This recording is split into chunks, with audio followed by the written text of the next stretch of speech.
You're looking at a 2JZ GE cylinder head for the NA non-turbo, and it's a Reman. This thing was supposed to be a bit of a miracle in terms of how fast and easy I got it. I was really happy that it was going smoothly, and then the whole good feeling gone thing happened. So why I'm in this right now is basically I've got a car I've been working on that's really been pretty well maintained, and one of my favorite additions to my fleet for project car otherwise.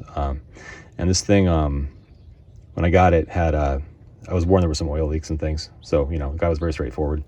But getting into it, obviously we all know, like on the 2J, that you can get a leak out of your VVT solenoid. So the O-ring in that, obviously, some stuff here. The face of this gear, most people don't know, there's actually a seal in there. It's becoming a more and more talked about thing, but because they're all popping at this point.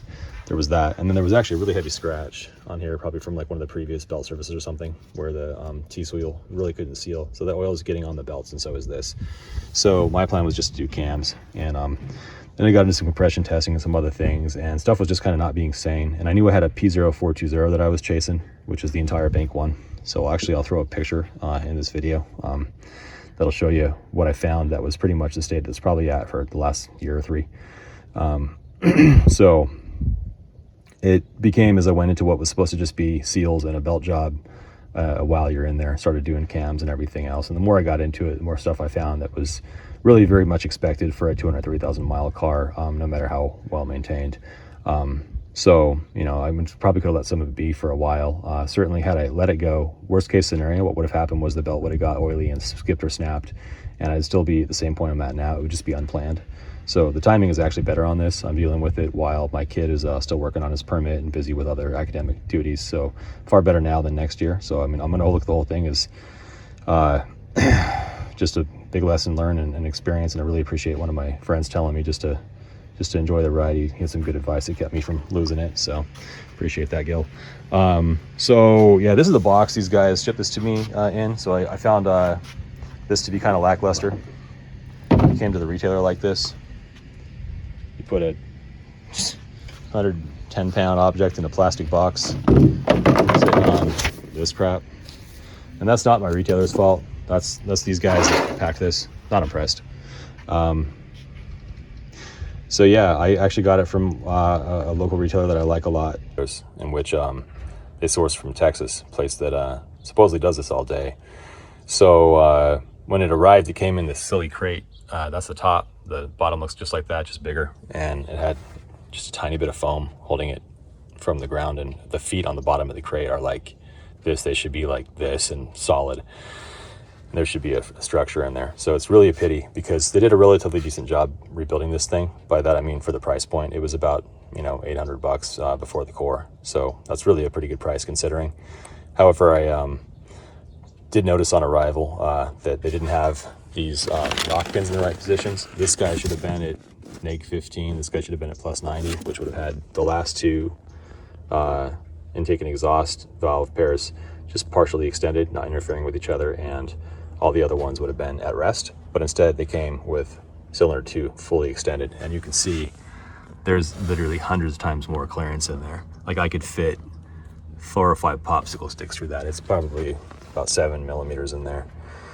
As such, it's supposed to be about 0.15 to 0.25. That's problematic, to say the least. My issue also is that they've gone and machined the buttress off of there and lost the cap screws in the process, and that was supposed to be 4 fasteners holding a plane, not only for oil seal purposes, but this space here is a very long, these are bearing caps. These are bearing caps. This is a small, medium, and I'd say extra large bearing cap, and these need to be absolutely correctly set, and if they're not, you're going to have wear issues. So that's not great to see, and I think that it was a bad call on their part. What I didn't notice until this morning was how junked up this surface is. Like, it's been pretty much hammered, and that will do nothing good for the cam or the bucket. So a lot of issues that I'm seeing with this, but the worst I'll show you in a sec. On the back side. So on the back side, that's a normally open valve right now. That's a bent to hell valve. And then I get down to the bottom, things are also normally open. You go back 1, 5 exhaust with the other one sticking out, and you can see it's not seated right, so that was bent as well. So that's not great, and that's just too bad. But from a machining perspective, if you look here, you can see a lot of tooth on that. And at the top, there's next to none there. So if I were to gauge that, that's about a 0.08 millimeter. It's about a 0.11. And down here, I'm at about 0.36. No, sorry, 42, and that was a 3.6 in terms of thickness of that well, which means this whole thing was crooked, not only like skewed thin to the top and thick to the bottom, but also thick on the left and thin to the right. So the thing is like basically worse machine than I think a knothead shop could do.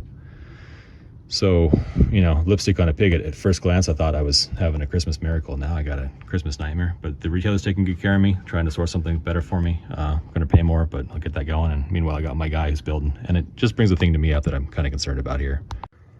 So obviously, a lot of this could have been avoided if I'd have just brought these like I meant to. I had a feeler gauge kit with me, and I was going to measure out everything in the store. So I couldn't turn those to see that that was bent. I suspected a fair that it would be. So we already talked about that when I was there. But first of all, these guys are supposed to be like, at this Reman place, aware of what they're doing. If I can build a better wooden frame for $2 than they can with a $100 plastic case, then they got a logistics issue. But also the quality of the build is just kind of sad. And to me, when I see a box that says made in America on it, and then I've got this, oh, there's this huge scar, which is really not a big deal. But I mean, come on. Just doesn't make sense to me for a large corporation to get outgunned by a little guy. And I guess maybe that is just the way things have always been. I don't know. But color me unimpressed, and at the same time glad that I at least know someone that can get me right. What do you guys think? This is an age-old problem. The corporations couldn't do quality if they're not at the beginning of the thing, or have Remans just gotten worse and worse? Because I have an opinion on that, and I'll think you can see it, but I'd love to hear yours. Throw it in the comments.